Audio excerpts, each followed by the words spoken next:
மணிரத்னம் சாரோட ஒரு கோட் இருக்கும். அந்த சினிமா பக் வந்து ஒன்ஸ் கடிச்சிருச்சுன்னா, அது ஒரு மாரி அது அந்த இது நிக்கவே நிக்காது அப்படிங்கிற மாரி. அந்த மாரி தான் கிட்டத்தட்ட ஒரு அதுலேருந்தே ஒரு கான்ஸ்டன்ட் எக்ஸ்ப்ளரேஷன் ப்ராசஸ் இருந்துகிட்டே தான் இருந்தது. ஆனா அந்த டைம்ல பெருசா அத நெறையா நம்ம பார்க்குறோம், கன்சியூம் பண்றோம் அப்படிங்கிற விஷயங்கள்லாம் இருக்கும்போது, அத எப்படி நம்மளோட ஒர்க்ல மாத்துறதுங்கும்போது எப்பவுமே அது ஒரு பெரிய கேப் ஒன்று இருக்கும்.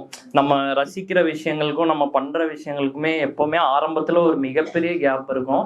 அது நம்ம கான்ஸ்டன்டா ஒர்க் மூலமாகவும் நம்ம ஸ்கில்ஸை வளர்த்துக்கிறது மூலமாகவும் நம்ம ஹார்ட் ஒர்க் மூலமாகவும் அந்த கேப்பை கொஞ்சம் கொஞ்சமா நம்ம பிடிச்சதுக்கும் நம்ம பண்றதுக்கும் இருக்கிற கேப்ஸை வந்து ஃபில் பண்றதுக்கான ஒரு ப்ராசஸ். அது லைஃப் லாங் ப்ராசஸ் நினைக்கிறேன். எப்பவுமே இப்போ நான் ஒரு படம் பண்ணிட்டாலுமே எனக்கு இன்னும் இந்த மாதிரி இந்த டைரக்டர்ஸ் பண்ற மாதிரியான ஒரு லெவல் அச்சீவ் பண்ணோம் அப்படிங்கிற மாதிரி எல்லாருக்குமே அந்த ஒரு சினிமாங்கிறது அதான் கடல் மாதிரி தான். அது ஒரு கான்ஸ்டண்டா ஒரு இடத்துல போயிட்டு நின்றுட்டா இதுதான் பீக்கு அச்சீவ்மெண்ட்னு இல்லை.